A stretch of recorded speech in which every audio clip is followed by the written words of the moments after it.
बिस्मिल्लाहिर्रहमानिर्रहीम। उम्मीद करते हैं आप खैर आफियत से होंगे। अल्लाह ताला आपको हमेशा अपने हिफ्ज़ मान में रखे।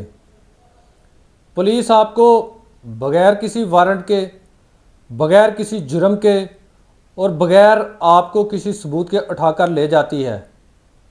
आप उसको बताते हैं कि मेरा कसूर क्या है, मुझे ये तो बताओ, मुझे वारंट दिखाओ, मेरे ख़िलाफ़ कंप्लेन क्या है। वो आपको कुछ भी नहीं बताते, बस खामोशी से आप पर तशद्दुद करते हैं, आपको उठाकर ले जाते हैं। आपको इस सूरत में क्या करना चाहिए? हमारी बहुत सारी वीडियोस पर लोगों ने, दोस्तों ने, व्यूअर्स ने कमेंट्स किए कि पुलिस जब रेड करती है, पकड़ने आती है, वो ना कुछ बताती है, ना सुनती है, ना कुछ दिखाती है, बस बंदा पकड़ते हैं और उठाकर ले जाते हैं। अगर कोई बोले आगे से तो मारपीट करते हैं, थप्पड़ मारते हैं, गालियां देते हैं। आज हम इस वीडियो में आपको बताने वाले हैं कि अगर ऐसी कोई सिचुएशन आपके साथ आपको दरपेश है तो उस सूरत में आप क्या कर सकते हैं और लीगल आपके पास कौन कौन सी रेमेडीज़ हैं और उस बदतमीज़ पुलिस वाले का आप किस तरह से बंदोबस्त कर सकते हैं। आज इस वीडियो में हम डिटेल के साथ आपके साथ ये डिस्कस करने वाले हैं। लेकिन इससे पहले अगर आप हमारे चैनल पर नए हैं तो हमारे चैनल को सब्सक्राइब जरूर कर लें ताकि इसी तरह की कारआमद और मालूमाती वीडियो बर वक्त आप तक पहुँचती रहे। खुदा न खास्ता आपको कोई ऐसी सूरत हाल दरपेश है, आपको पुलिस ने गिरफ़्तार करने की कोशिश की है, आपको गिरफ़्तार कर लिया है, आपको बग़ैर वारंट के, बग़ैर सबूत के और बग़ैर किसी वजह के या आपको कुछ भी बताए बगैर आपको गिरफ़्तार कर लिया है। सबसे पहला और अहम ज़रूरी काम जो आपने करना होता है, उस दौरान कोशिश करें किसी तरीके से किसी को इतला ज़रूर दे दें। अपने रिलेटिव को, अपने वकील को, अपने किसी दोस्त को, इत्मीनान वाले को, या किसी भी ऐसे बंदे को जो आपका बाद में फॉलो अप कर सके। कम से कम इतना कोशिश करके ज़रूर करें कि आप किसी न किसी जानने वाले को, किसी न किसी इत्मीनान वाले बंदे को उस गिरफ़्तारी के दौरान इतला ज़रूर दे दें। किसी को बता दें कि इस तरह मुझे पुलिस ने नाजायज़ हिरासत में ले लिया है और आप मेरा फॉलो अप करें, चेक करें ये मैटर क्या है। अगर आप इतला देने में कामयाब हो जाते हैं ऐसी सूरत हाल में तो आपका तकरीबन आधा काम हो जाता है। आपने आधा अपने हिस्से का काम अदा कर दिया और आप कानूनी तौर पर 50% अपने आप को महफूज बना चुके हैं। अब बात करते हैं आगे, जिसको इतला मिली है उसने क्या करना है, उसके पास लीगल रेमेडीज़ कौन सी हैं। बुनियादी तौर पर उसके पास दो रेमेडीज़ हैं, दो ऐसी कानूनी हरबे हैं, दो ऐसे कानूनी चाराजोई हैं जो वो कर सकता है। और उस चाराजोई के नतीजे में यकीनन वो अपने रिश्तेदार, बहन भाई, दोस्त या जो भी वो उसका फॉलो अप करने वाला बंदा है, वो उसके लिए कानूनी रिलीफ हासिल कर सकता है और उसको हवालात से, थाने से या पुलिस की नाजायज़ कस्टडी से बाहर लेकर आ सकता है। नंबर एक ऐसी चाराजोई जिसके कामयाब होने के चांसेस तो थोड़े कम हैं, दूसरी चाराजोई के चांसेस बहुत ज़्यादा होते हैं।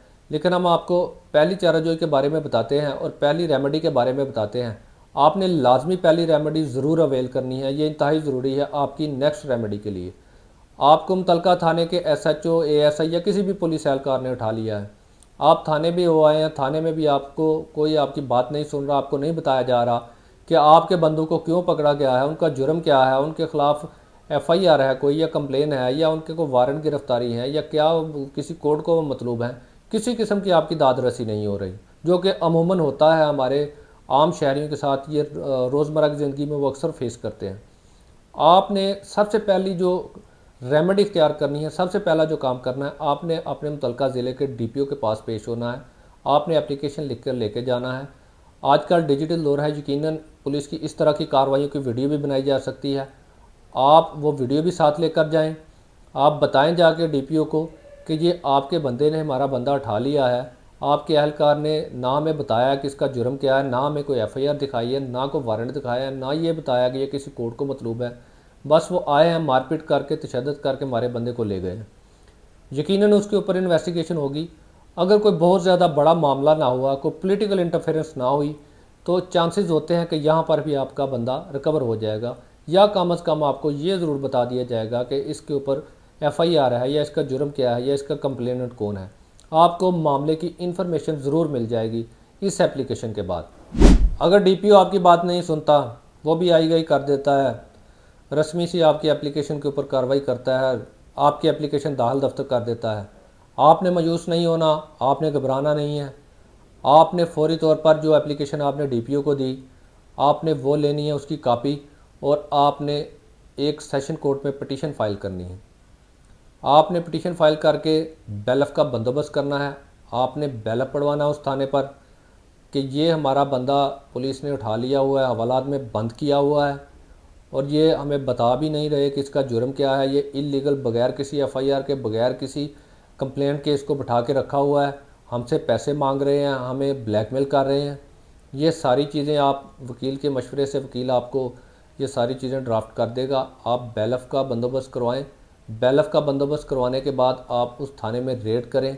अगर तो आपका बंदा बरामद हो गया, अमूमन होता ये है, प्रैक्टिस में ये है कि बैलफ इलीगली तौर पर बंदे को डिटेन करने में कामयाब अमूमन नहीं होता, लेकिन एक फ़ायदा उसका ज़रूर होता है कि आप हवा में नहीं लटके रहते।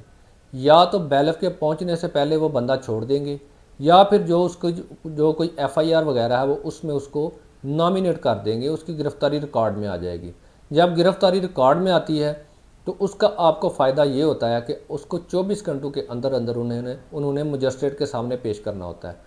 एक प्रोसेस शुरू हो जाता है, आपके पास एक लीगल फोरम आ जाता है फिर उसकी बेल वगैरह करवाने के लिए। तो दूसरी रेमेडी जिसके नतीजे में आपको हर सूरत कामयाबी मिलनी है। कामयाबी मैं इसलिए कहता हूँ कि या तो आपके बंदे को वो छोड़ देंगे पहले ही, या फिर आपके बंदे को वो लिख पढ़ के उसकी गिरफ्तारी डालेंगे, और आपके पास एक डॉक्यूमेंट होगा, आपके पास एक वे होगा कि आपने इस रास्ते से अपने बंदे को रिलीज़ करवाना है। हमेशा की तरह एक दफ़ा फिर ये कहता हूँ, हमारे जो व्यूअर्स हैं वो कमेंट सेक्शन में अक्सर ये कहते हैं कोई कानून नहीं है, पुलिस किसी की नहीं सुनती, अदालतें किसी की नहीं सुनती। कानून मौजूद है, कानून की किताबें मौजूद हैं, इदारे मौजूद हैं। कानून पर अमल ना हो वो अलग बात है, कानून पर अमल करवाना अवाम का काम है। अवामी प्रेशर ही इस काबिल बनाता है किसी भी स्टेट को कि वहाँ पर कानून की अमलदारी हो। हमारे यहाँ बदकिस्मती से मामला इसलिए ख़राब हैं क्योंकि हमारी अवाम ने सरेंडर कर दिया हुआ है। हमारी अवाम अपने हकूक़ से बिल्कुल भी, उनको ख़बर नहीं है कि हमारे हकूक़ क्या हैं। उनको बिल्कुल भी नहीं पता कि पुलिस बंदा उठाकर ले जाती है तो उसकी गिरफ़्तारी क्यों नहीं डालती। प्रैक्टिस में यही है, वो गिरफ़्तारी इसलिए नहीं डालते, वो वेट करते हैं किसी के आने का कि पीछे कोई आए, को पैसे दे, वो छुड़ा कर ले जाए। कानून उनको इस चीज़ की इजाज़त नहीं देता कि आप बंदे को उठा के 10 दिन बगैर गिरफ्तारी डाले, बगैर कोई कागजी कार्रवाई किए आप थाने बिठा रखें। चूँकि हम क्या करते हैं, हम भी डीलें करने में लग जाते हैं, इसलिए पुलिस यूज्ड टू हो गई है। अगर हम उसको ये बताएं कि तुमने इलीगल उठाया, हम बैलफ का बंदोबस्त करें, या तो इसकी गिरफ्तारी डालो या फिर इसको रिलीज़ करो, फिर उसको समझ आ जाएगी कि नहीं अब ऐसे नहीं चलेगा। ये अवामी रवैया ही होता है जो अदारों की डायरेक्शन सेट करता है।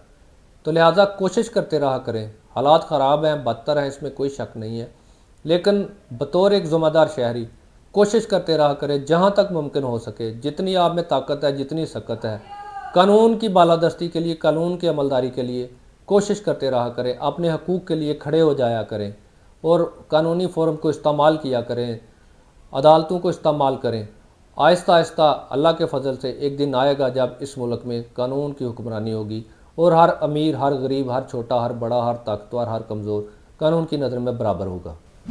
किसी ऐसी सिचुएशन में आप फंसे हैं, घबराना नहीं है, दलेरी के साथ फेस करना है, अपने सांप को कंट्रोल में रखना है और कानूनी चाराजोई के बारे में सोचना है। उम्मीद करते हैं आपको वीडियो पसंद आई होगी। अगर वीडियो पसंद आई है तो लाइक, कमेंट, शेयर ज़रूर कीजिएगा। हमसे किसी किस्म का कानूनी मशवरा करना चाहते हैं, दिए गए हमारे नंबर पर व्हाट्सएप मैसेज करके या फिर कमेंट सेक्शन में आप हमसे कानूनी राय ले सकते हैं।